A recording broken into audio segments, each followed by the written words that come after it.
Cette vidéo est pour la diapositive 128 où on vient regarder l'addition de deux impulsions. On va appeler ça de l'interférence. Donc à la diapositive 128, mes deux impulsions sont dans les Y positifs et elles se déplacent en fait sur la même corde mais dans le sens inversé et à la même vitesse. La vitesse on n'a pas le choix parce que ça vient de la corde. Tension et densité linéique de masse. Donc avant de faire les calculs exacts et les dessins individuels, on va regarder ce que ça devrait nous donner.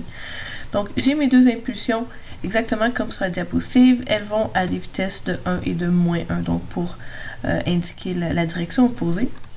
Et si je l'anime dans le temps, on peut voir que les deux ondes vont comme se combiner ensemble, faire une genre de grosse montagne. Et qu'éventuellement, elles vont se reséparer. Donc ça, c'est un concept très important en interférence. Les deux ondes ne se fusionnent pas, ne deviennent pas un total. Elles gardent leur identité propre, puis à la fin, elles finissent par se reséparer individuellement. Donc, on va aller voir comment est-ce qu'on fait ces dessins-là. Pour ça, je me suis fait un petit fichier dans Paint, parce que ça dessine mieux à l'ordinateur. Donc, ce que je vais faire, c'est que je redessine chacune des deux ondes individuelles, en la faisant avancer à chacun des instants que je veux voir sur ma diapositive. Donc, premier à faire, c'est à 1 seconde. Donc, à 1 seconde, mon onde en rouge va avoir avancé de 1 mètre. Donc, elle va être ici maintenant, monter jusqu'à 2 et descendre jusqu'à 6. Et mon onde qui est en bleu a aussi avancé de 1 mètre, mais vers la gauche. Donc, maintenant, elle commence à 4, monte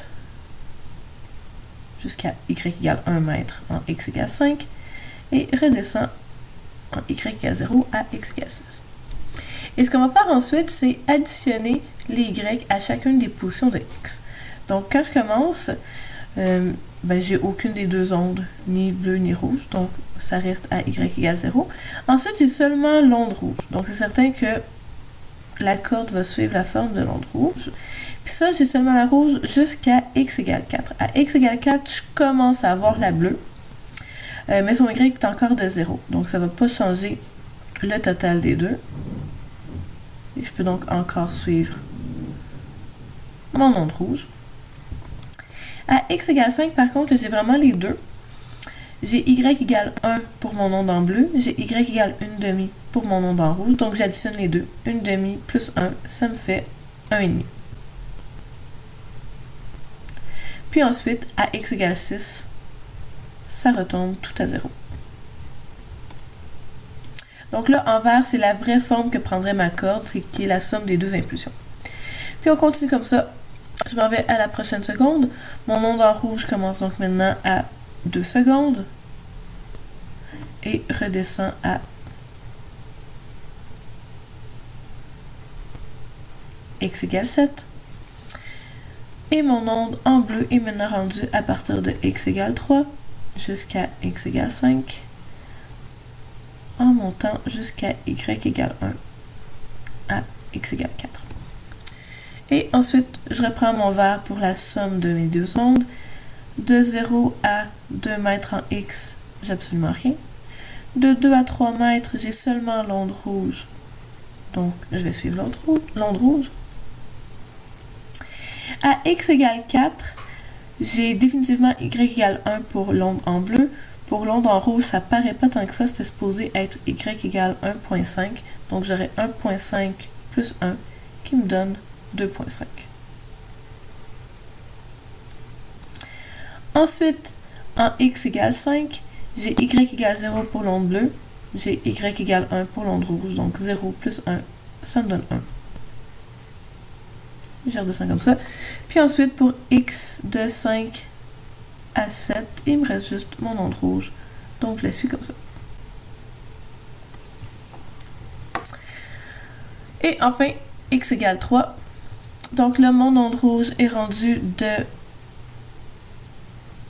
x égale 3.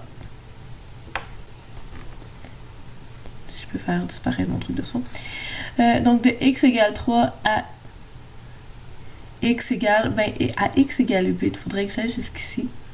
Ça va couper quelque part entre les deux. Comme ça.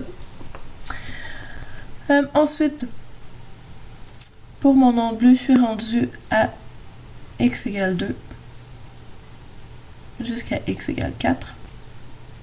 Et je reprends ma somme des deux. Donc, jusqu'à x égale 2, il n'y a rien. De 2 à 3, il y a seulement l'onde en bleu. Ensuite, à x égale 4, l'onde en bleu est revenue à 0. L'onde en rouge est rendue à 2, fait que ça va continuer tout droit. Puis, je redescends en suivant l'onde rouge parce qu'il n'y a plus d'onde bleue. Et ça me donne la forme de ma corde. Donc là, mes dessins ne sont pas les plus beaux du monde. On va aller revoir ça avec mon logiciel. Donc, je remets ça à 0. Là, je vais mettre les deux impulsions individuelles qu'on va pouvoir continuer à voir. Et je m'en vais regarder à t est égal à 1 seconde. Ça correspondait à notre premier dessin. Ensuite, t est égal à 2 secondes. Ça correspondait à notre deuxième dessin. Et t est égal à 3 secondes, notre dernier dessin. Puis si on avait continué, on aurait vu les deux ondes se séparer à la fin.